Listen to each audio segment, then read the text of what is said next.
Welcome back to another episode of Born Again Bowhunting Podcast. This is take two, or not take two, part two. I'm sorry. Yeah. Of Turkey Talk with Zach. So the first episode, if you guys haven't heard that one, we talked kind of like just strategy of finding birds, locating birds, knowing when to pack out of an area. We got into some stories that were pretty good, I thought. Little whitetail talk towards the end, which I love, but no, it was definitely a great episode if anybody wants to try to, start from ground zero. If you're looking to go out of state, start from ground zero, grab the phone, you get on Onyx or whatever e-scouting service you have and go for it. So if you want to listen to that, that would have been last week's episode. Yep. And now we're going to get more into, I'm going to pull up my show notes real quick. We're going to get more into like the actual tactics of hunting a bird. Yeah. So what's your favorite drink? I'll tell you something that makes me laugh. It's like, I'm long-winded when we have to do a part two. We didn't even get to like, we pretty much didn't get past talking about like finding a turkey, which like, hey, I loved it. Yeah, that was solid. I hope that. Listen, I was sitting here and like you probably thought, well, I wasn't very energetic or like I was just sitting here taking it all in. Like, all right, like I'm gonna listen to everything I can, because I'll be honest, like I've killed quite a few birds, but I'm not gonna say that I'm not the best turkey hunter, and I'll be honest about it. Like me either, and I can, if I can learn, right. If I can learn something, I'm gonna try to listen. So, absolutely. I think it's I think if you want to, again, maximize your skill set, just listening to as many people as possible too. Like I love listening to people talk about turkey hunting, or like your story about the deer. I love listening to that, because now I'm like, okay, that gives me confidence when I see something similar in the woods. Now I just sure. use it for confidence, or use it to confirm a strategy or something, or open your eyes to a new strategy or a new tactic or new thing to pay attention to. Mm-hmm. Yeah, let's do it. All right, so typically we'd start off a podcast with some icebreakers and stuff like that. But since this is part two, we actually just hit the record button, and now we're just jumping right back into it. So it's not a different day we're recording this. So we're not going to throw him. We put on the same exact outfits, and made sure we washed them first. So we're not going to go. We're not going to go. Yeah. Anyway, last week when we talked. yeah, that's awesome. That's awesome. All right, so let's just get right into it. So one of the first things that we kind of all put together was dealing with quiet birds when they hit the ground. And in the last podcast, you kind of made a point that kind of opened my eyes to just looking at something a different direction. Is maybe you just can't hear them. They went over a ridge, they went over another ridge, and now they're just out of ear sight. Or ear sound, or earshot. You guys know earshot. Yeah, thank you. They're out of earshot. So, any tips or strategies just dealing with like maybe a bird that hits the ground? He's got a bunch of hens and he just doesn't want to talk. So, the two or three things that come to mind by list, I guess, would be, well, can I see him? Right? If I see him, then I'm gonna use that to my advantage. If I can't see him, can he see me, or where can he see me moving? Can I hear anything like hens or crows or drumming or scratching or any sort of sign that may mean there's something else going on over there? And then past that, it's just like, well, then what's my next move? Because I think if a turkey's got hens, and for example, you can see it, you've got a visual, like you're kind of in some open timber or something, and maybe you're even close to him than in the roost, but then he flies down, and 3 hens go to him, and he's now 80 yards through some flat open timber. If that's the case, it's like, well, what's my next move? Can I get closer? Can I do that safely, or am I just going to blow the thing? Well, if I'm going to blow him and he's 80 yards, well, so be it. I'm going to have to sit there and wait.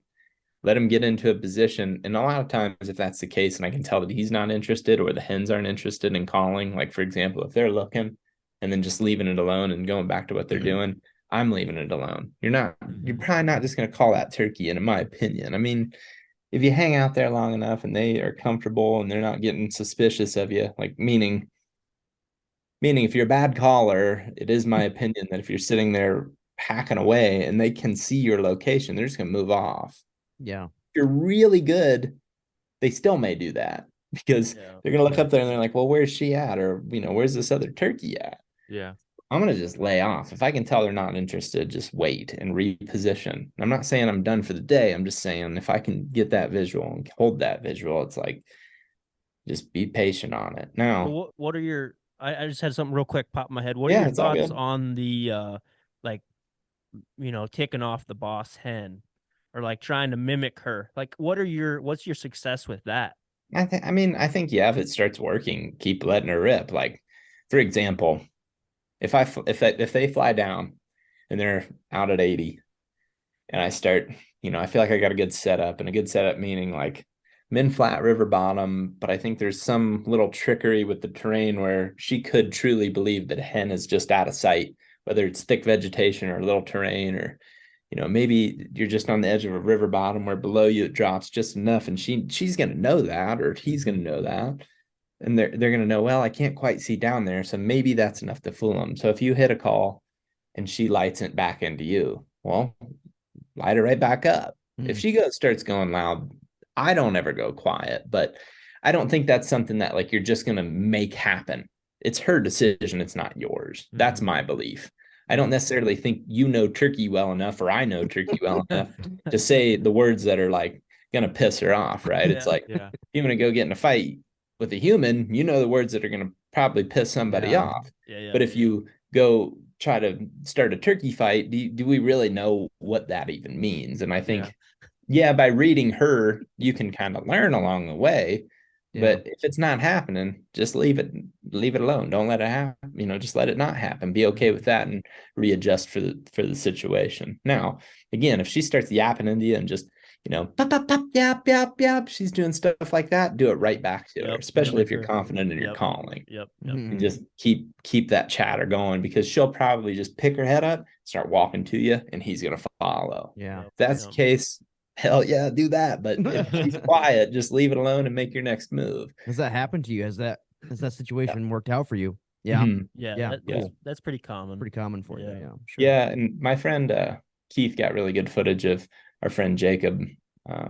You guys know Keith, right? Yeah. He was on a podcast with us. We just did a podcast with him. Sweet. So Keith filmed, his channel is Ohio Wild, I believe, and he filmed a really cool hunt of our friend Jacob shooting turkey on opening day last year. And it was one of these deals where they were kind of just meandering through the timber. I think they hit a call. She started yelping back. They yelped back, and she just pulled them right past.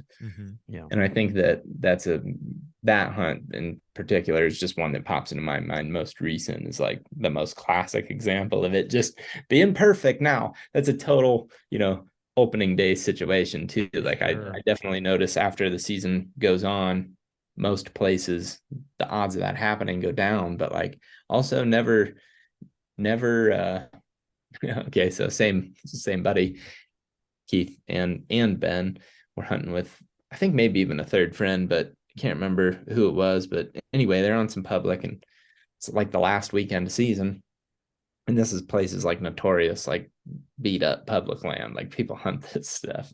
There's this bird gobbling. He's a pretty good ways away, but all of a sudden this hen lets loose, and she's just super loud, like real gnarly yelp from the story. I don't know if they have footage of it, or if they do, I've never seen it. But apparently this hen comes in and they just like played it too cool, and they were like, oh, that's probably somebody calling. And then all of a sudden it's way closer, and they're like, oh, it is. And she comes in, busts them, and then ultimately he never shows up.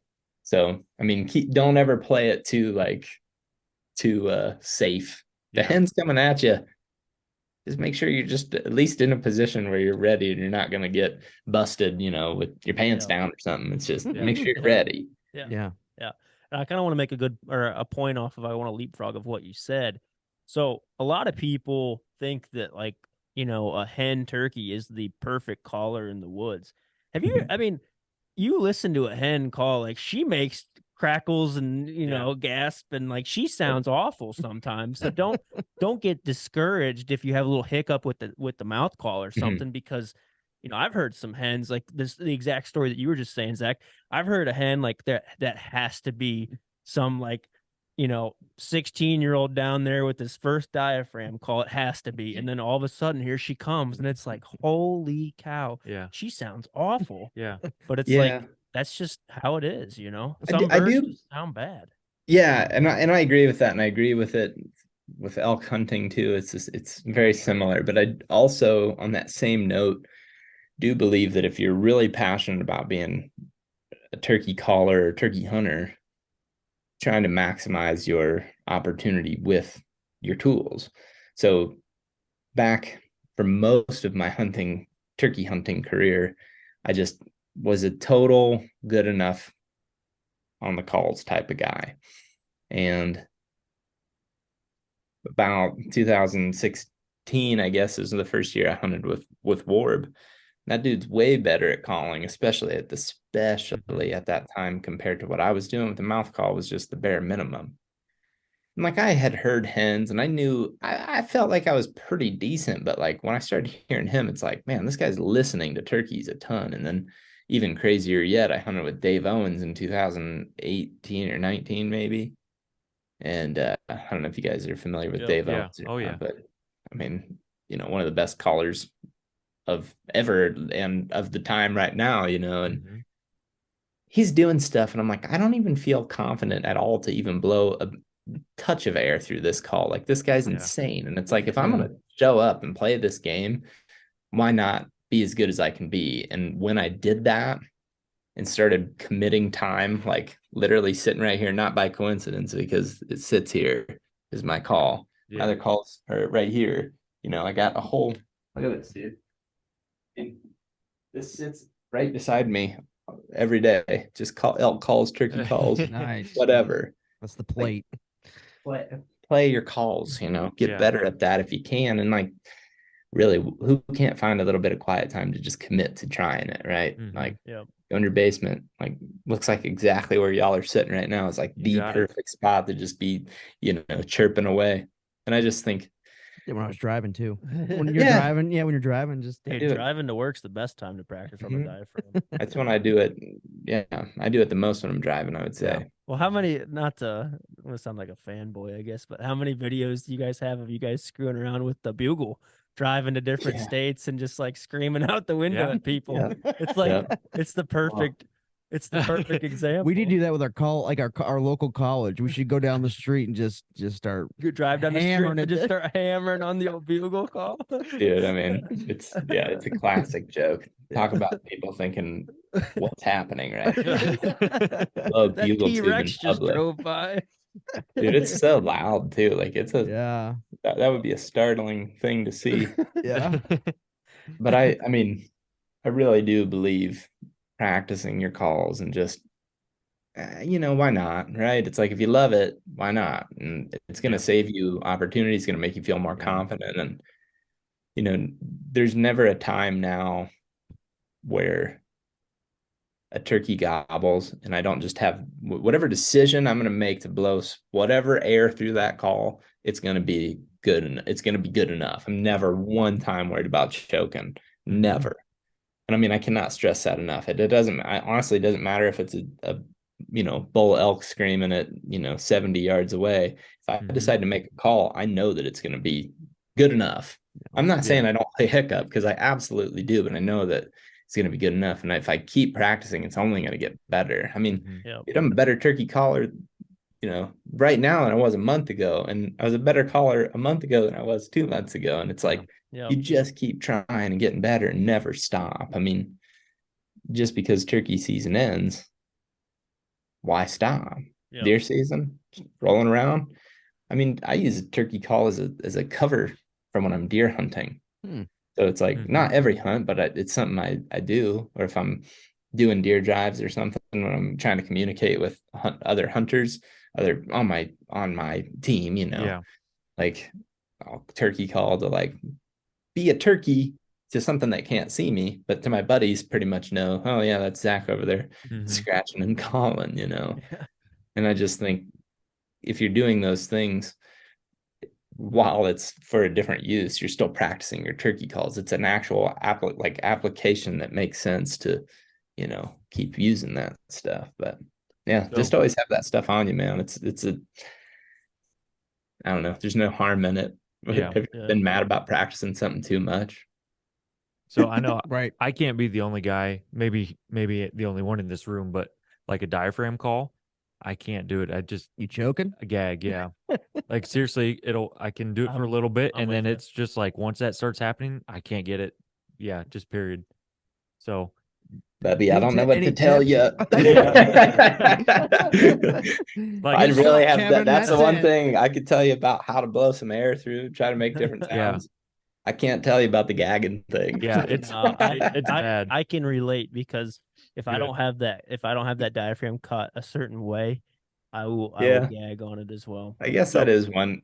Yeah, I'd say that's the one tip that I have heard is like just cut it down. Trim it. But I've Yeah. never had that issue, so I don't really So- know. I've also been using one of these things. I seriously don't remember the first time I used one. Like, Yeah. I could have been 6. Like, I honestly don't have any idea. So My the whole first, life. the majority of the time I tell people that, they're like, "What do you mean you can't blow it?" Like it's just in disbelief that like the gag factor. yeah, but most It's a most thing, people, though. A lot of people have that. yeah, I can relate. I honestly can. If it's not cut a certain way, I find myself like I'll blow on it a couple times and then I might get a little gag in there. But Talking about turkey calls, people. Turkey calls and out calls. yeah, I probably said that. Yeah, so it came out a little bit interesting. Oh, dude, I was thinking about it the whole time. It's Sometimes I hilarious. blow a little bit and I gag. Let's rewind and Hey, back to it. let's forget that I said that. Clip And it, now back to baby. turkeys. Yeah. Back to the turkeys. I can't believe I just said that. We're clipping it. Oh, Clip it, my. baby. All right, let's get off that train. Yeah. That's The old gag let's train. We're go. getting off it, Let's boys. get off that. All right, go ahead. you go know, ahead. I was just gonna say coming to a real near you. Yeah. Yeah, I'm sure that'll get clipped. Oh, dude, I was that'll be thinking a that. I was like, meme. if you guys aren't going to clip that, Yeah. I may ask you if I could use it. Yeah, my face will be a meme for a Dude. while on that one. Publicity is what is the saying? All publicity is good publicity. Well, dang it, dude. I mean, you have if you it. don't think an honest mistake that is like that is funny, then like I don't know. Get out of here. We're Yeah. probably just not going to have a similar sense of humor, I We're guess. not, yeah, we're not friends after that. Absolutely. You can't have a laugh at that. I mean, whatever, man. Dude, Lighten up. after I said that, and then Zach laughed on the TV, I'm like, "Did you really just say that?" And then you guys start dying, and I'm like, "I really just said that." Yep. Oh well. All Oh, right, you moving and on. I felt like I could see it going that direction from Oh, the yeah. absolute very beginning. Yeah. As soon as Kevin's like, I gag. We're like, all right, here we go. Here we Yep. go, boys. Totally. Good stuff. All right, let's get off that. So, all right, so let's talk about another note that I had or that we had was calling elevations. So what we meant by that is, okay, so let's say a bird, pitches, he's with some hens, mid-morning action. He lights up again that 9 o'clock time frame, stuff like that. But he might be on a little knoll or he might be on a ridge. And, obviously the rule of thumb is you always want to try to get above him. So like what are you looking for in an elevation to get to? And I know it's all terrain specific and like situational. And then also like how close are you getting, everybody talks about that bubble, like how close are you getting to that bubble before you make your first call when you are making that move to get above him? I think the distance really varies. Like how close is. I used to give more of a specific answer, like I want to be inside of 150, but like there's been times where the terrain sets up for 450, and that's where you just want to be, and it makes sense. And if you get any closer, he may see you from that far away. One example I was hunting with Ben one time, and we hiked way up this finger, and it was quite the hike to get up to the top, but we knew we'd hear a different valley. And once we got up there to the main ridge, we were kind of up on a knob, and the bird was out a whole nother finger, and there was a big bowl and saddle that kind of was all together right in that spot. So off our knob, it dropped and went out on that other knob where he was, and knob finger kind of all in one type of terrain feature, if that makes sense. And as a crow flies, it's like, yeah, he's a long way away, or like even the way that he's going to have to walk to get here is a long way away. But if we start cutting through that bowl or saddle without dropping way out and around, like he's going to see us. So like, let's just hang out here and see what he does and see which way he wants to go. Cause this is a early morning, like he's probably just flown down within the hour. So it's kind of like he's still just probably fairly close to where he's roosted. And he gobbled and he responded to a call once, I think.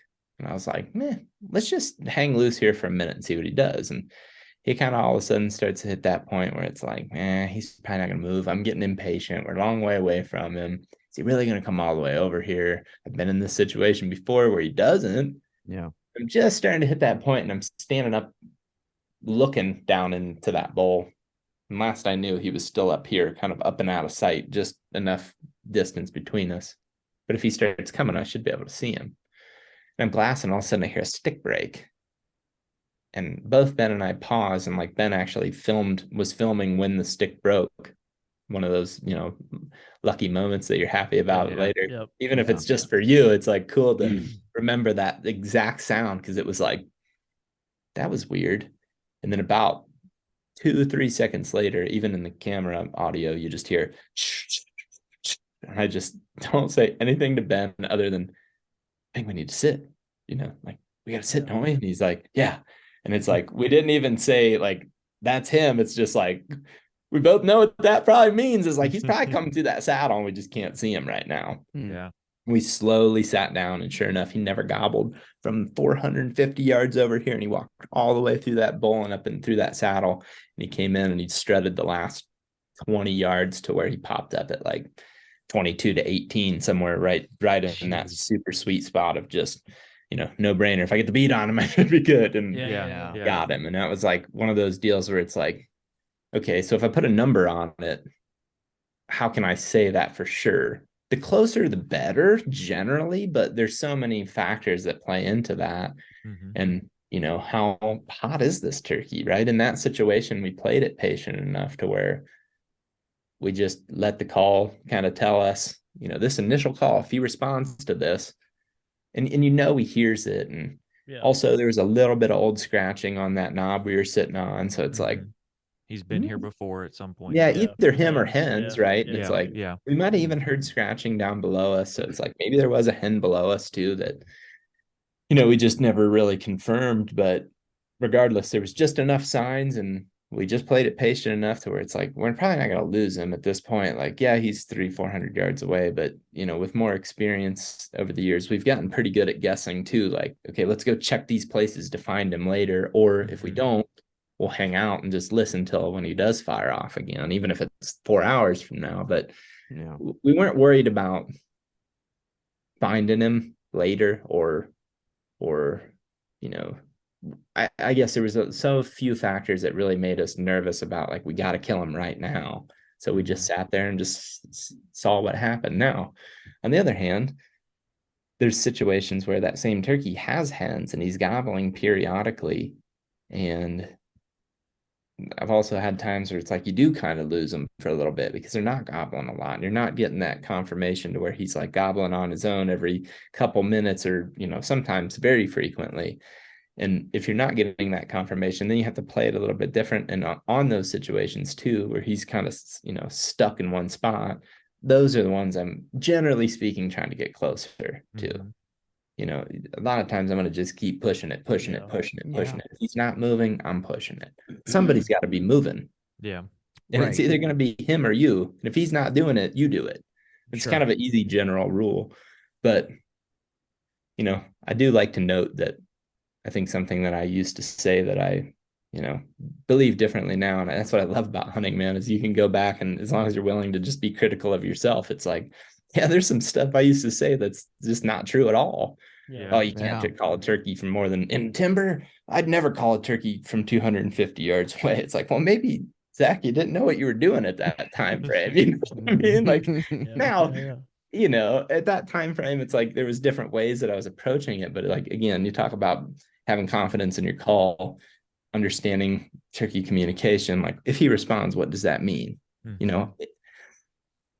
dude, this is gonna sound super weird, but at a certain point, you can tell exactly what a turkey's doing, thinking, gonna do, whatever, by the frequency of his gobble and how Yeah, I agree. he's even doing that, I guess. How fired up he is. Yeah. Mhm. Yeah. And you can just make so many judgment calls just off that cadence, and sometimes too off of how loud it is. If he's on top of the world gobbling every 20 seconds just at the top of his lungs, he's trying to call up a hen, so he's alone. That's an easy example. Yep. If he's down in the bottom and he's gobbling every 20 minutes, and maybe every once in a while hear yo yo yo down there, it's like, okay, he's probably down there with hens. Yeah. Two easy general rules, I guess. Times that have hens go down, times that don't go up or hit the open field where they can blast a gobble. Same thing with how we want to hear them. They know how they can get that sound out. So sure, there's so much to be said with that language that they have that, with more experience, we're only going to get better at understanding. Yep.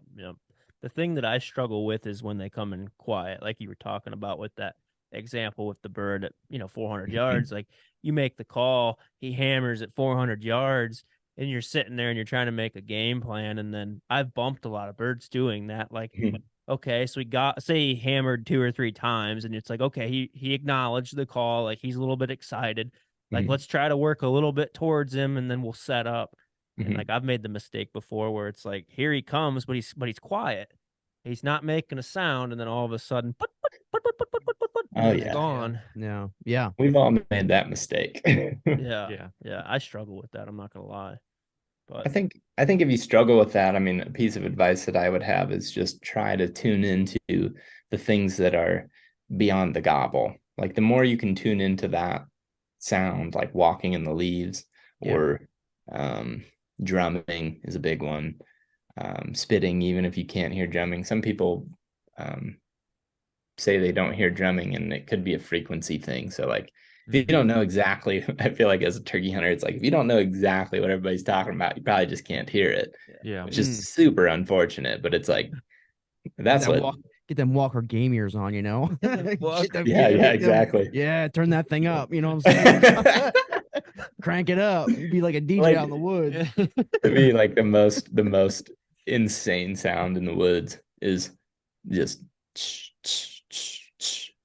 and you hear that thing coming, and it's like, I mean, that's sun coming in silent, like he's not telling you much, but you think about if he's doing that, he truly believes that you, the hen, can hear him doing that. It's like you have to tune into that a little bit more. Now they still come in, head up, gray head, not gobbling, not strutting. That absolutely happens in those situations. You're just hoping that you can tune into the leaves, but if you got rain or whatever, then I think something that I try to do is, if you don't know, just be patient. Like, don't be afraid to just be suspicious of him being silent. For example, there's a difference between hearing a turkey gobbling and going away from you. If that's the case, get up and move right now. Don't wait. You don't have time. He's going to be up and over that ridge or that next, whatever. Maybe he's on private. I mean, there's so many variables. Go to him now if he's moving away. But if he goes quiet, you're better off in most situations just reconfirming what he does. Now, let's say you wait 20, 30 minutes and he gobbles and he's right in that same spot. As soon as he does it, go. If you're going to make that move, like that's a trick that I feel like I've gotten a lot better at with both elk and turkey, is like, if he's going to give away that location right now and that it's still in that spot, same spot, now's not the time to hesitate, because if you give it another, if you're like, okay, now let's make the game plan, like have a game plan in your head. If you want to move, like I hit a certain point in a variety of situations where it's like, you're sitting, you're ready for him to pop up right here. You have no idea. And he gobbles again. You're just like, okay, we're going right now. Like that's now we're going to make that move.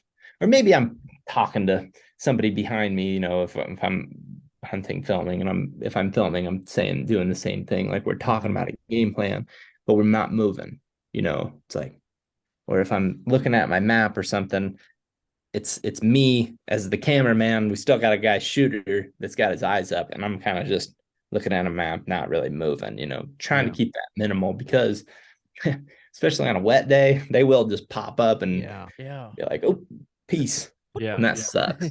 This one. Yeah. I've seen that one too many times.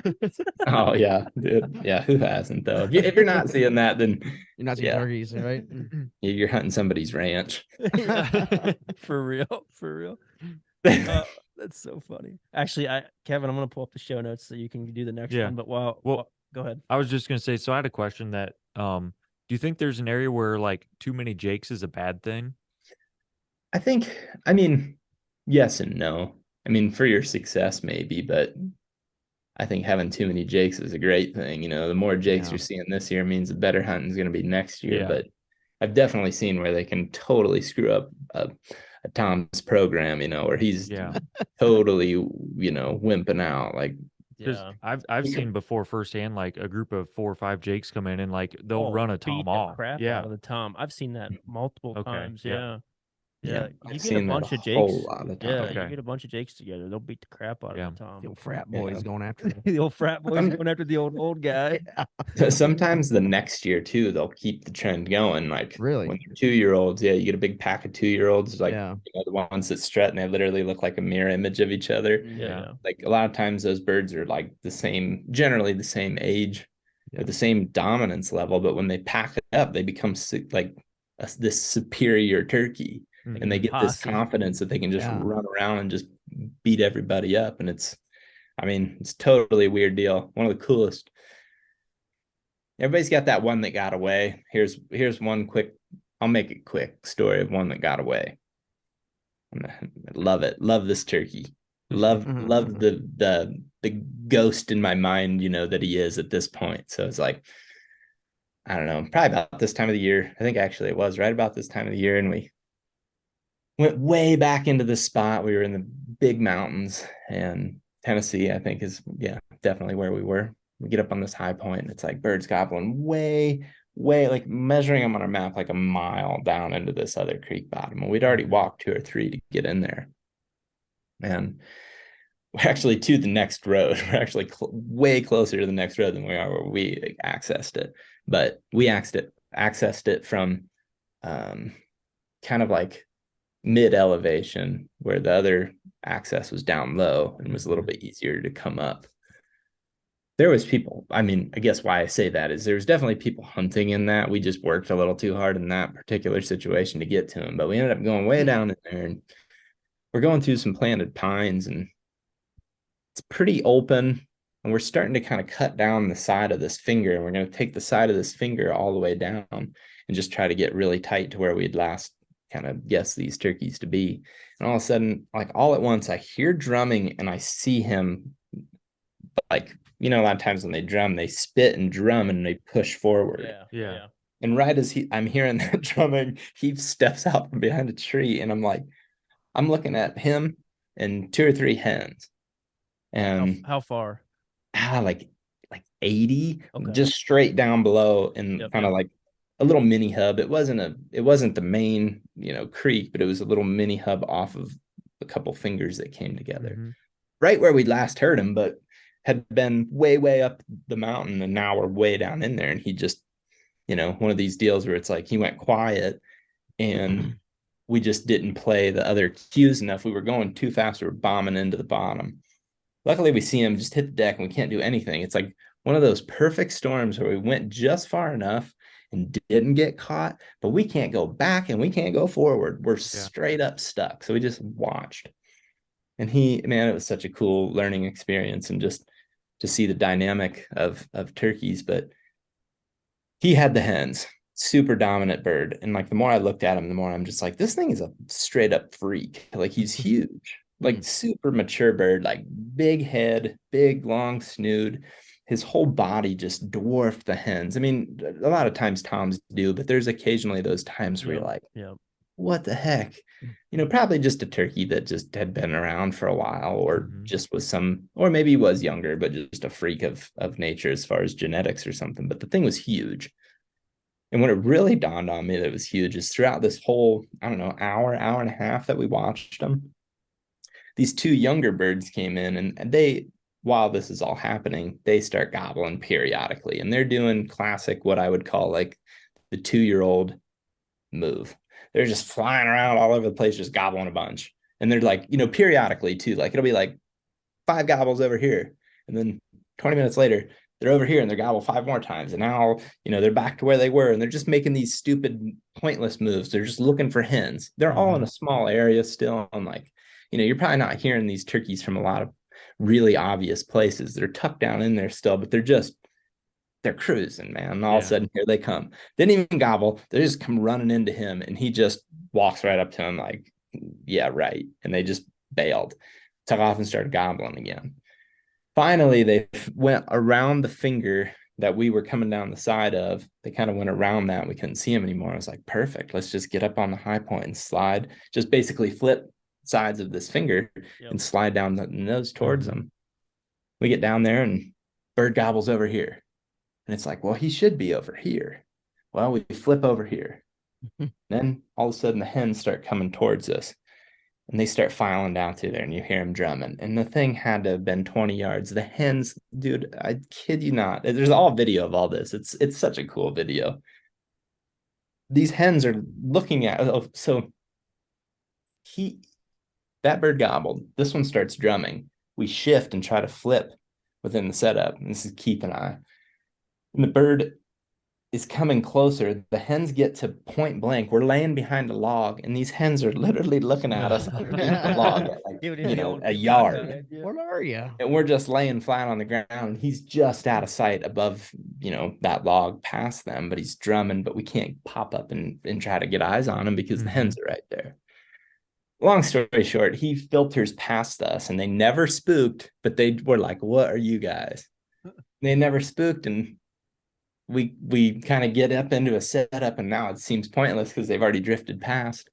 But then these other two doofuses start gobbling, and it's kind of one of those deals where it's like, man, they're right at that perfect distance to where if we hit a call and they respond, like, saddle up, they're coming. And sure enough, that's what happened. And like, absolutely proud of that turkey by all means, but there's always that little bit of me that's like the one that got away. Whatever that thing was, man, that thing was a tank.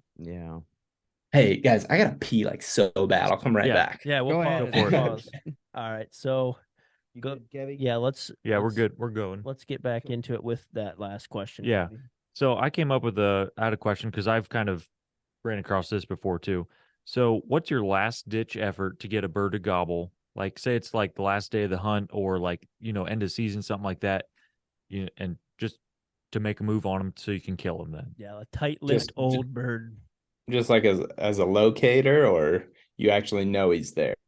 Well, like, say he's there and you're just trying to, and he shut up then, and you're just trying to get him to gobble to find out, like, if is he still on this ridge, or did he move over to this ridge, and you're just trying to make a move to go to kill him then. Honestly, I would say I do it a little different. Maybe it's like I'd just rather go see him, I'd rather just go try to get a visual. Strutting Tom is not all that aware. And I mean, they're really good at seeing you, but a lot of times we're associating them being good at seeing us to them coming to a call. And in that case, a deer is going to see you sitting there and realize you're not a deer at a certain point. And like, deer can't see hardly anything. I mean, you can move through the woods really well, and as long as you're not pretty much not skylined, like, you're gonna, be able to get away with a decent amount with deer. Turkeys are the same way. So I think just, I guess I just don't really ever try to let it get to a point where I'm wondering too much. It's like I said earlier, it's like if he reconfirms like at a certain point that he's still right there, I just want to make that move quick to where I don't wonder. I mean, that's still situational. Don't get me wrong. There's times the birds surprise you, and go quiet and surprise you. But yeah, I would say I just like to keep, more than trying to make one gobble, I like to keep moving. Now, I do have a lot of success, and I guess I don't talk about this, or I haven't talked about this much, I guess, here is I do have a call that I use now that I didn't used to use, and that is just a crystal call. So you see all of us use it. If you watch any turkey video of ours, you're gonna see somebody use it, and like we pretty much all just use diaphragms, and one of those crystals is like pretty much the calls we carry. And the thing about that thing is it's just so sharp that it cuts a lot of air. Like it'll go a long way, it'll cut through wind, but you can also overdo it with that, in my opinion. I don't know that everybody in our group believes that. But it's like if you're kind of committed to a turkey and he's not responding much and you just keep letting loose, I think it can turn him off real quick of like, I know something's not right here. Because it's just so loud, almost unnatural. Yeah. And I just think that if I want one to gobble, a lot of times I'll switch to that. Okay. I guess to go along those lines, I will switch to that. But if he doesn't gobble, I'll just stop. Like I just did eventually just kind of stop. I want to go listen or look for him and investigate a little bit. And, it's like I'm either calling to one or I'm not calling to one, I guess is generally how it goes. It's like I don't necessarily love the idea of like half-ass setting up, like I just want to either be in set up and calling to him or like making that move to get closer. Now you're still moving and calling, like if you're running and gunning trying to strike a bird, you're still doing that. But like even in those situations, it's like if he gobbles, well, depending on what the spot looks like, because this is a topic that's, I don't know, kind of interesting and I don't know, probably not talked about enough. If you strike a bird, there's a whole bunch of different situations that you could draw up, but I guess a couple common ones would be like, "Ooh, knocks our socks off. He's 60 yards down there." So in that situation, you better have checked your spots. And I'm not just talking like, where's the first biggest tree? It's like realistically, and I'm doing this, I'm not kidding. If you're not doing this, it's kind of bad things are, frustrating times are ahead. And it's going to happen to me again. It's going to happen to all of us again. Yeah. Everybody listening. You're not going to do that right. And one's going to surprise you and you're not going to have like a good option. You're going to overthink it and he's already going to be on his way. But it's like, I like to think of it not just from one spot or one angle. It's like, how do I have like 4 or 5 spots like real quick? Like if he's here and he's this distance, I can do this. If he's here and he's this distance, I can do this. And it's just like play that out in your head real quick and just, you don't have to be perfect. It's not worth spending 5 minutes on it every time, but just bang, bang, bang. Where can I be? Just give it have a game plan for it. Quick check. Yeah, different. The other options. option. What's that? No, go ahead. I was just gonna say the other common thing that happens in that situation is he gobbles and he's kind of in that weird zone where it's, a few hundred yards, 30. You measure and he's 330. You're like, we gobbled though. Then you're just like, well, what should I do? And then I start to look at like, well, what sign is right here? Is there a bunch of scratching on this ridge? Are there tracks right here? If there are, that may make me more likely to just sit down and be patient. And I've made the mistake. So Matt, you said something that you have a bad habit of doing was, getting up and moving while they're coming in silent. A big problem that I have is very similar to that, but it's just that they're coming in from a way further distance than what I think. And I leave the original spot and here they go to that spot. And I've messed that up a lot. I actually had a pretty funny run of it a couple seasons ago where it was just like all kind of in the same time frame. And that friend of Keith and I's, Jacob, we filmed him miss a couple turkeys too. And like, it was just like all these goofy mistakes where it was like, we were all right there and we were doing a lot of things right, but just like kept slipping through the cracks. And one of the mistakes that we made was leaving an area that we'd struck a bird because he was too far and we needed to get closer. And it's like, all of a sudden we're like dropping off the high point in the saddle and he's gobbling, going straight to where we just left. And I knew, looking at it now, it's like, well, I think we did know better. We should have just been like, hey, there is scratching here. And like, hey, he did just respond to us and like gobble like 4 times in a row and then went silent. Like he may be coming from 300 yards. So I guess the other option though would be it's like, if I'm not seeing the sign or if I think I'm on a main, hiking trail or hunting trail, then I'm going to get closer and just like, again, once you make these decisions, it's like the best way to make the decision is just to make it and commit versus questioning. Because if you're questioning and you're constantly like sweating and you're nervous, it's just not fun anymore. It's just like it's more fun just to go fail, take the risk and fail. Yeah. And then you learn so much from that. You know, like if you just sit there and question yourself or second guess yourself, 9 times out of 10, you're just going to frustrate yourself. Bird's not going to come in. You're not going to learn anything. You're just going to sit there and be overcautious. Like, go make a mistake, go mess up. It happens. You know, that's what you're going to learn from. Yeah. One thing I wanted to touch base on, Zach, was so let's say that you want to beat feet and you want to go after a bird. Okay, what are some absolute don'ts with like getting to him, if that makes sense? Obviously, you're going to want to keep terrain in between you. You don't want to get skylined, etc. But like, what are some things that you've learned in the past of like absolute no-nos? Do not do this, or like what do you look for?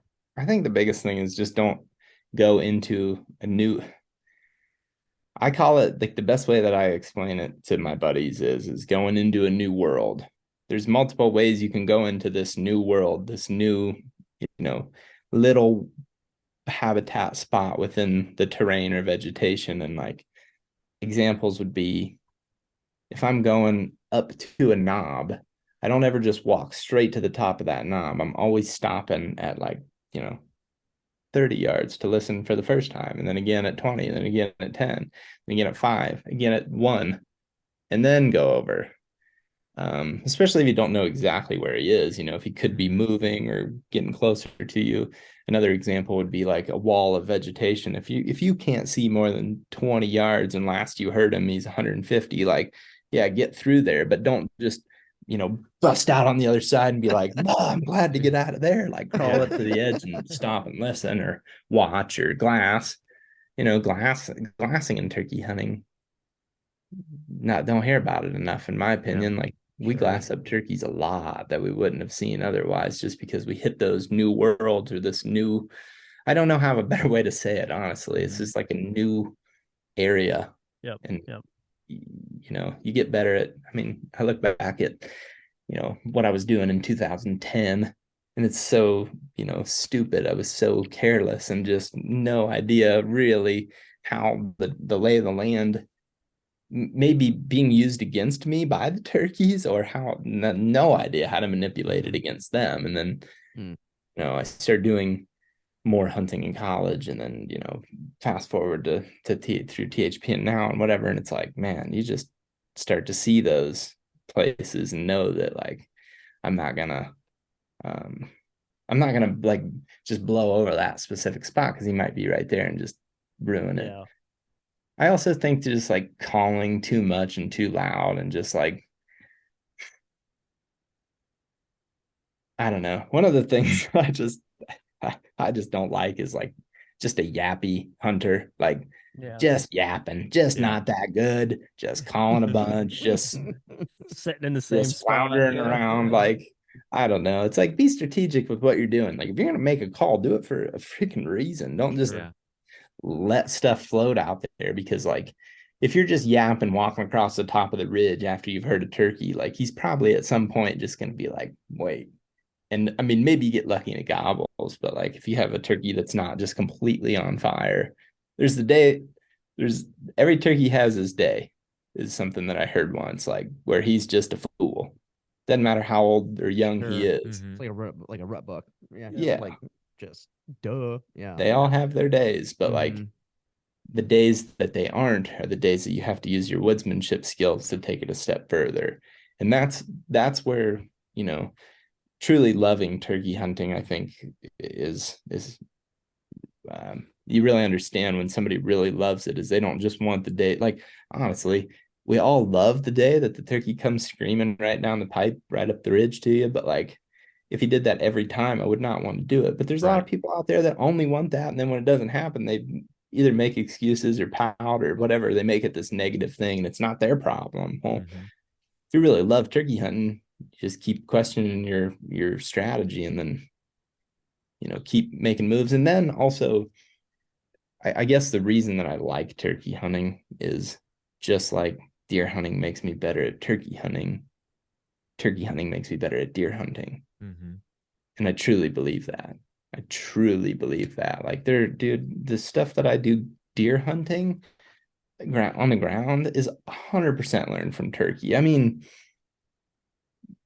I don't know how it would not be 100% of that is learned from turkey hunting. It's like, that's why I hunt off the ground, is because it's like, I like turkey hunting that way. So I just started doing it for deer, and then it's like, it starts working, and you're like, okay, sweet, I can do it both, for both the species. And I just think if you really, go into it with that mentality too, of just like, not, it's almost like, I think, man, I'm getting deep here. So just No, I like it. I love it. if you need to, but it's like, I think a lot of hunters that, never really get into turkey hunting, but are diehard deer hunters, is they almost look at turkeys as like a small game. Like, that's not that important, or there's nothing really to be proud of there. And they just generally fall into that category of like, if it's not birds gobbling, like, I'm out and I'm going to go do something else, or I'm going to go, prep for deer hunting, or go golf, or whatever, do something unrelated potentially. And just like, they're not that into it. And that's fine. Like, there's absolutely nothing wrong with it. You don't need turkey hunting to be good at hunting other things. You don't. But if you want to maximize your opportunity to get better as a hunter, go turkey hunting every second you get a chance to. Mm-hmm. I mean, that's my honest opinion. They're still freaking tough to shoot. Yeah. They're just freaking tough to shoot. Sure. I mean, everybody has their runs, and everybody has their days where it feels easy, but it's like, trying to learn as much as you can about how to get them on the days that it's not easy is really going to make you better at all the other hunting that you like to do too. That's a great point that you bring up, because sometimes I honestly do find myself in that category of like, it's not a lack of respect, and I don't consider them a small game, but I do kind of fall into that category of like, I'm so addicted to whitetails that sometimes it's like turkeys just don't do it for me. But like, you're making me look at it a little bit differently now, because the point that you bring up is valid. Like, why wouldn't you want to try to make yourself that much better of a hunter? And like, why don't you want to be more of a woodsman? And like, and then like, everybody goes through their journeys as a hunter, right? Like, I'm for I'd say the last like 4 or 5 years, maybe even more, I've really gotten away from like the,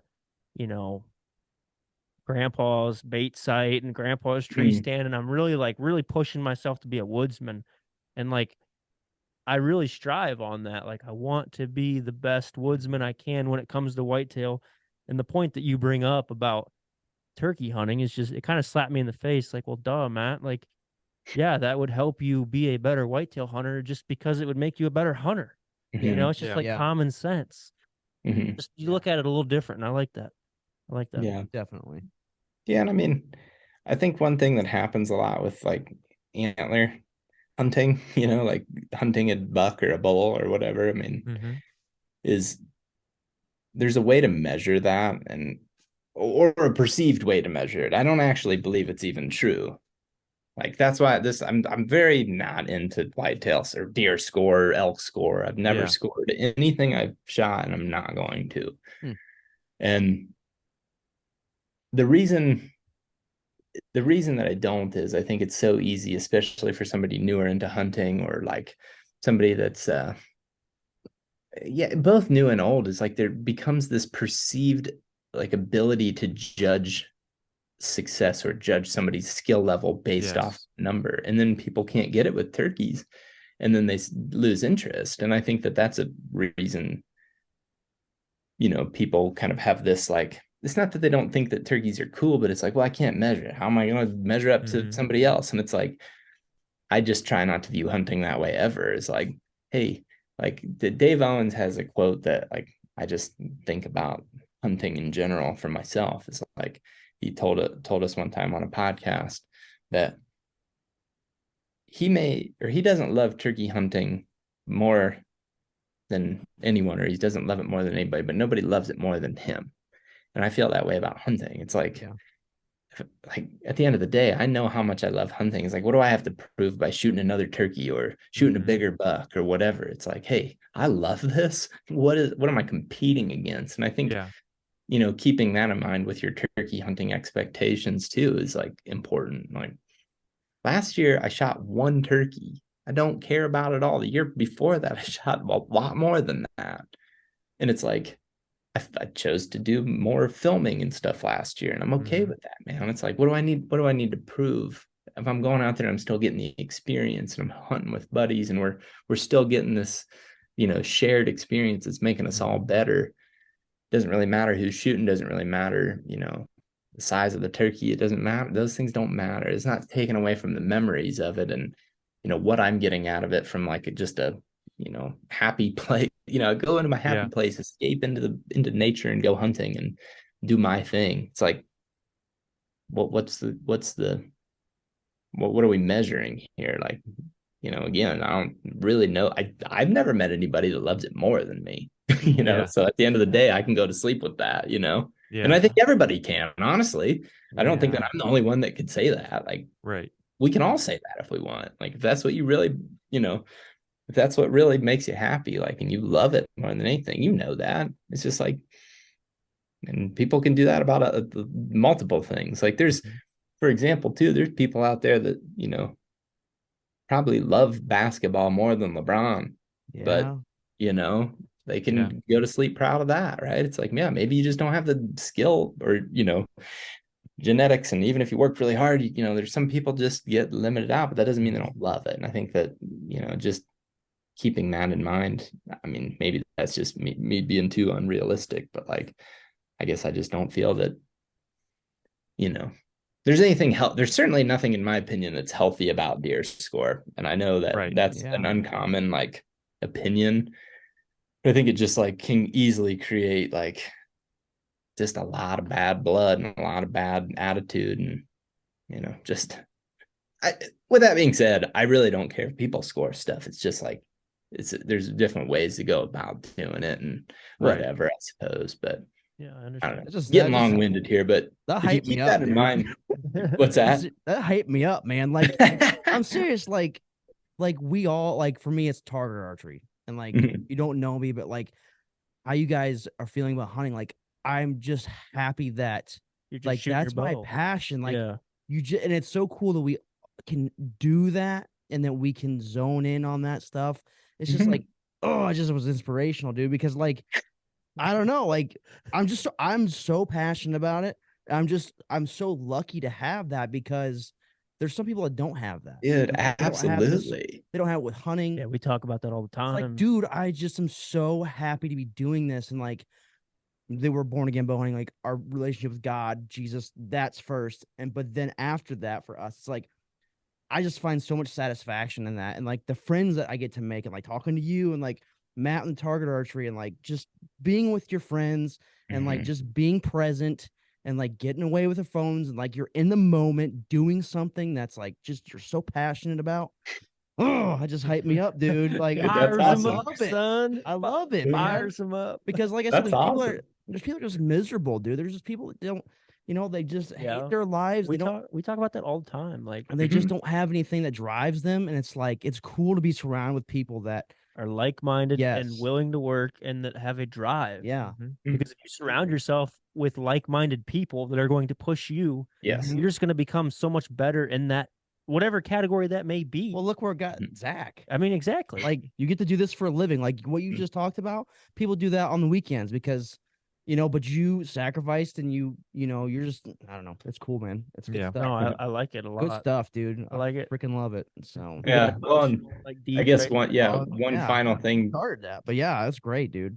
Absolutely. One final like thing to add about that is just like, that's it's okay to just be really proud of that. And at the end of the day, like, as you have that tough season where like, oh man, I didn't get a turkey, or I didn't kill a buck this year, or I missed the big buck, or I made a bad shot on him and hit him high or whatever. Like, as you're going through those struggles, keep in mind that like, hey, you love this and you have something that you care about that makes you want to wake up in the morning and start the day, where a lot of people just don't have just it. be proud of that. It's like, who Yep. cares how many turkeys you got or how many years you've been hunting, or if like one of the things that just breaks my heart to hear like a young hunter say is like, well, I don't have a tree stand yet, or I can't afford a trail camera. It's like, dude, what? Like, Yeah. if you got a weapon and a license, like you're in, like, Yeah. and that's another reason Yeah. I like to hunt the way that I like to, kind of try to go bare bones and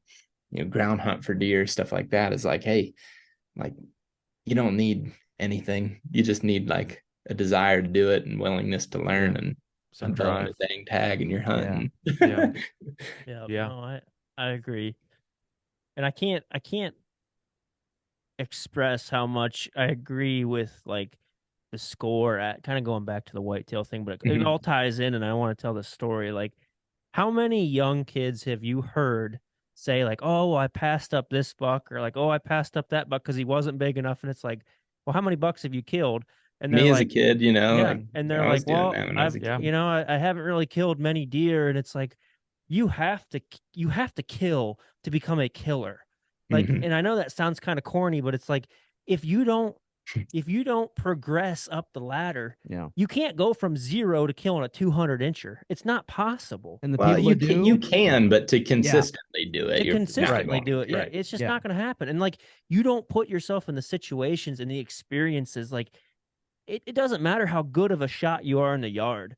Draw your bow back on a wild animal sometime, it's completely different. Mm-hmm. Like, grown men fall apart. There's grown men that can't even draw their bow back because of the buck fever or right. just Yeah. the adrenaline going through their body. And it's like, and you got some young kid because of score or social media or whatever is saying like, "Oh, I passed this beautiful 120-inch buck," because like on social media it's not a big one.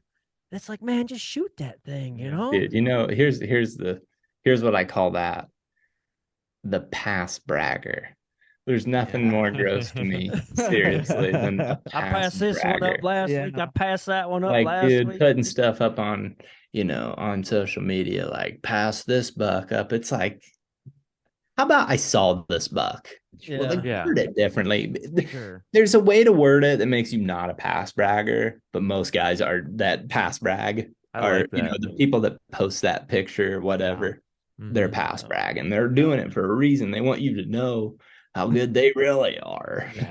I like the classic, like they put it on the story and they put like shooter question mark. And Yeah. it's like it's obviously a shooter. Like Like, 165. yeah, You're- seriously. It's You like think we should shoot this? it's Yeah. like honestly, like 95% of people are drooling over that deer and they're like, "Well, I just passed him, boys, because he's a 3.5-year-old and I'm waiting for him for next year." And it's like, come on, man. Let them have it though. It's Exactly. like, it's at Yeah. the same time, it's like, everybody's Yeah. gonna be different. So like, you gotta expect there's gonna be people to do that. But yeah, I think it's hilarious. I mean, it's honestly just something that's really funny to me. It's Yeah. like it's a whole joke category for us. Mm. The guy that pass brags, that's a whole I love category, that. I'm gonna start using that. I'm gonna start stealing that. The pat bragger. Dude, I actually made originally it was a Snapchat, but I should be able to find this really quickly. But I ended up posting it as a reel, and it ended up getting like, actually, a lot of people really liked it, a lot of comments on it. Got people fired up, son. Yeah, that's right. What was dang it, I said I spoke too soon. Oh no, here. Okay, so the caption is this: the pass bragger peak pass bragging season is here. And this is the He just had so much luck. Yeah, I saw that deer. Yeah. Yeah, he came in about mid-November. He came by 20 yards and 20 yards. Steve. it's like, how many times have you heard that? Like, Oh, that yeah. story of Yeah.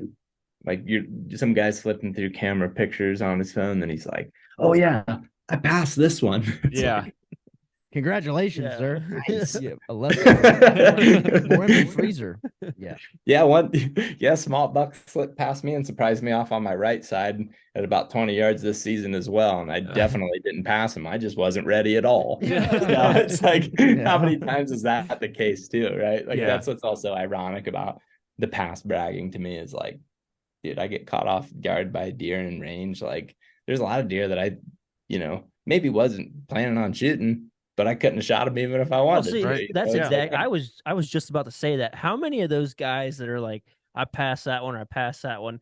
I guarantee you 95% of the people that say I passed that deer didn't even have an opportunity to kill that deer. how about this? It's like that's the guy he's sitting there and he's like looking at his phone and he's like, oh, Yeah. the buck's already at 25 yards. Yeah. And shooting lane, and it's just like, oh, I'm looking at my phone or whatever. Yeah. Playing his Yeah. game. Yeah. Yeah. Certainly there's it goes both ways, but it's still just funny to me because it's like, what does passing even mean? Let's just get rid of that term altogether because it's a silly one. It's a overused, overpopularized way to, kind of boast up a little bit. Yeah. Yeah. No, I like that. I like that. I like viewing that, looking at it a little different. Yeah. Yeah.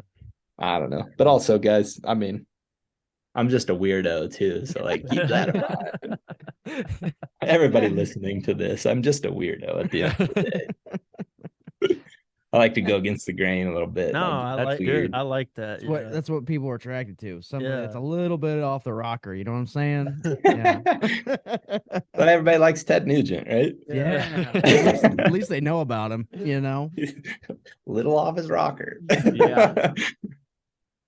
But you're entertained. So that's what Yeah, exactly. you're entertained. Can't look away. Oh, that's a whole All right, podcast. Zach. Anything else that you would like to mention on the turkey hunting? I think we covered quite a bit, and Yeah. I personally don't have any questions. But if there's something nagging at you that you'd like to have the mic for, feel free. Oh man.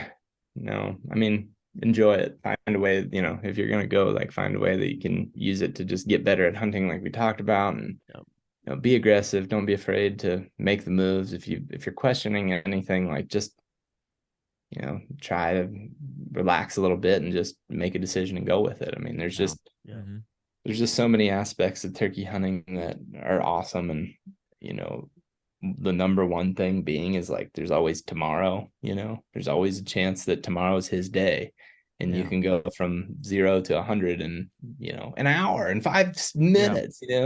Happens all the time. Happens to all of us. I mean, just having a good attitude and not worrying about too much. Go fail and have a good attitude about it, because you might turn around and just hit a call the next time. And even though it seems like there's no chance in this world that one's gonna gobble again, he may be right there and just come right in. And it's just I've talked about this a little bit on our podcast before, but this is kind of a saying that I've kind of stick with. Your worst season is one opportunity away from becoming your best season. Yeah. So like I always just keep that in the back of my mind. Like no matter how bad things are going, you are only one opportunity away from having the best season.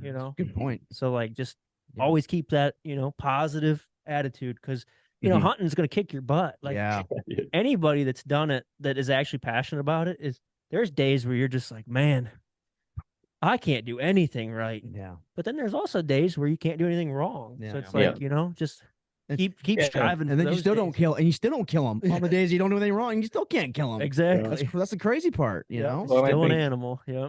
Along those lines too, it's like remembering and trying to keep a positive attitude when something bad happens is a hard thing to do, but remembering that what you're going to learn from this is going to make you you actually got a measurable amount better at hunting from this failure. Where you get him, you may not actually have gotten any better, but if you had a big hard mistake, you certainly have gotten better. That's measurable, right? And you have to be able to critically think about these things and just like brush it off and just be like, there's always tomorrow. Hell, there's always 10 minutes from now. 10 minutes especially in turkey hunting, but in all hunting. I mean, it happens a lot. Turkey does. You put yourself in the opportunity to mess up, right? Like you were there to mess up. Yeah, so that's not a bad thing either. Like, you didn't kill him, but guess what? He was killable. You just got to learn the next time. Yep. Yeah. People talk about like batting average, like you're successful 1 out of every 3. It's like, well, with hunting, if you're having a 10% success rate, like that's actually phenomenal. Yeah. If you're going at 10%, that's insane. Yeah. That's it really is unthinkable. You kill something every one every 10 times you go out, it's like, that's not happening for me. I guarantee you No. that. I mean, It ain't happening for us. Yeah. yeah, it's like, Yeah. I just think, yeah, and just go have fun, man. That's all what it's really meant for. Enjoy it, Yeah. Yeah. enjoy it. Whether it's fun or relaxing or whatever, just go do it and just chill out and don't worry about what anybody else thinks about you, because That's a it big doesn't one. matter. Yeah. Yeah. And I think that'll tie into let's close this up, Yeah. Kevin. We've got one more question for you, Zach, that I didn't prepare you for, but that's how we always like to, and it might not be as juicy as you may want, but it's something that we always end our podcast with, and I think that it's good for our listeners to get different opinions. Yes. So the closing question is, what have you learned from hunting that you can apply to your everyday life? And we would like you to get like a little bit deep with it. So if you need some time to think about it, we can edit it out in the podcast. Man, I'm not the type of guy to take time on a question. Are you kidding me? I'll just talk and just keep rolling on it. Yeah. Probably just trying to stay positive, man. Like, I don't always do a great job of that. And I think, I have the type of personality that in a lot of situations feels like it's always like, I'm always excited, and I am. I mean, I really am a lot of times pretty excited, but I have my bad days, and everybody has their bad days. I mean, I have my days when I'm pissed about my knee, man. Yeah. Like, I'm missing turkey season, and I can't go outside and I can't exercise in the way that I enjoy doing. And all of a sudden it just like, and I have my days too where I'm not as productive as I want to be at work and whatever. And it's like, you have these days where like you get worked up, but it's like, as much as you can. I'm not saying I'm good at it, but as much as you can, try to always have a positive attitude, because if you don't, then I mean, you're just you're gonna consistently be having a bad time, and that's just, life's too short to be in a bad mood. And again, man, I'm not saying I mean, if my girlfriend was hearing me say this right now, she'd be like, yeah, whatever, dude. Like, you're always grumpy about something. And it's like, but if you can just try to find something positive and try to always have a good attitude, it's going to help you in hunting. It's going to help you in anything that you do in life, and just trying to have that good attitude, man. It's really priceless. It really is. I mean, you could be poor as dirt and be the happiest person out there if you just have that attitude. And I just think, my perspective. Yeah. I don't know. That's something that really, really is something I'm always trying to get better at, just try to, and along those lines too, just shaking off. It's the same thing I was talking about. Shake off mistakes, like shake off those bad days. Like, maybe yesterday you wasted a whole day being mad or sad or whatever. You just weren't in a good spot mentally, and just like take a minute and just regroup and move on. Like, hey, it's over. I'm done with it. And just try to like move on from there. And I think we could always all do a little bit better at that. We could always treat people a little bit better. We could always be a little bit nicer and just, happier in general. A long way. Dude, you walk into a gas station and some person comes up to you and is just all chipper and talking to you. Like, does that ever I mean, maybe if you're already mad, it does, but like if you're neutral, for example, are you ever just like, ugh, like that ruined my day? But it doesn't for me. It's like somebody's nice to me, or like somebody does a little favor for me, holds the door for me. Like, how's it going this morning? Oh, pretty good. Like, I love that stuff, man. You have that attitude. It's like it's hard to be, mean or grumpy if you like somebody's doing that to you. And I just think that, trying to have that attitude as much as possible. Not always easy, but I don't know. I like that answer a lot. It's interesting. I was actually just thinking about like kind of what you said, and just like the general, like how cool life is when you have positive people with positive people that are not miserable. They're having a good time and they get together, and like just the vibe and just like just everything about it is like that makes life good. Like, that one miserable person will just bring everybody down. And it's like, there's nothing better when you got a good vibe of people and then another group of people that are vibing and you come together, and like, that's just, I don't know. It's just a good part of life. It just makes you feel good, Yeah. So for sure. I love it. Stuff. I love it. That's an answer we haven't heard yet either. Yeah. So that's usually good. we hear patience is it's usually the number one answer, obviously, because you know, that's Yeah. what happens when you're Well, hunting. You gotta be see, patient guys, about it. I guess here's the thing that's different about me is I ain't got any of that. He's like, I'm not even gonna we put that already in the know woods. that. He's like, Yeah. I'm not putting that in the woods. He's like, Yeah. I'm gonna go stalk deer. I'm not even gonna sit in a tree stand. So Yeah.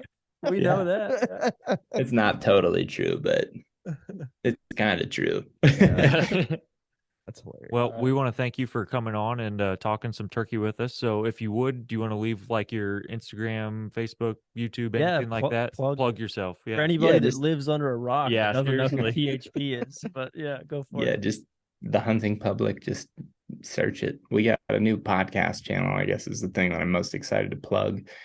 THP podcasts. I'm, super open to different ideas and guests too. So like if people ever have ideas, I definitely want them to reach out, Cool. either directly to me or leave us a comment message, whatever. And it's something that I enjoy doing. I enjoy obviously having conversations Yeah. and I Yeah. appreciate you guys a ton for having me on. It was really fun. I always enjoy talking Yeah. hunting. So I appreciate you guys thinking of me to have me on and talk, and anybody that could stand to listen to my, nonsense. But, yeah, I guess that podcast deal too, like I said, I'm excited about it. Something different. And, Mhm. Gotta if we change can- something, change it up and Yeah. And I mean, yeah, it's good for you. we were already kind of recording them on video anyway. It's like, might as Mhm. well just try to, take that a step higher Yeah. and Yeah. try to get more creative too with it. I mean, like you guys said, podcasts are popular, and I'm trying to think of,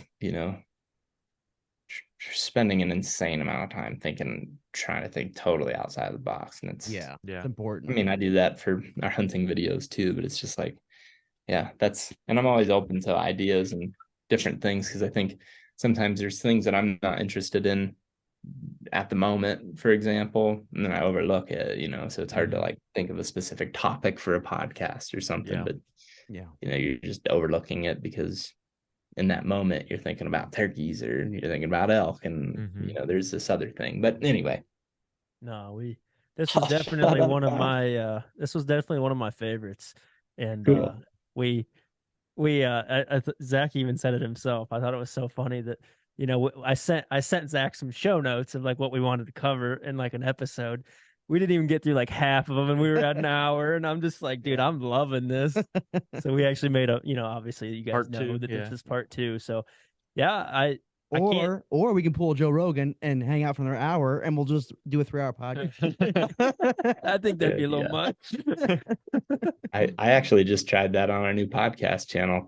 Pretty much had a similar conversation like this, just a lot of Back just and forth. Yeah. kind of going off on tangents type of deal with my buddy Yeah. Eric Barber, and I posted as a 3-hour 13 or something minute Nice. podcast. It's like, I don't know, we'll see. Yeah. like- Again, trying something different. We'll see. If nobody likes it, then we won't do it anymore. But Yeah. It's like society like wants a TikTok where it's 10 seconds and the next, or they want a 3.5-hour podcast. That's like there's no in between. I with was us. honestly in my head, I was thinking that too. Like, the attention span of most people is like 10 seconds. Like exactly like you said, the yeah. TikTok. But yet Joe Rogan is the most popular podcast out there, and his episodes are like 3-4 hours long. Yeah, minimum 2.5 is like the minimum. It's like, yeah, people are weird.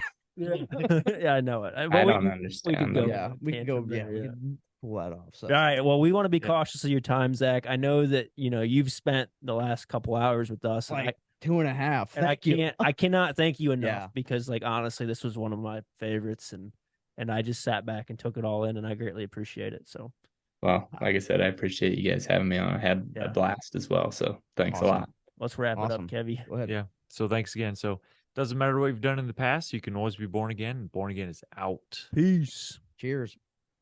See ya.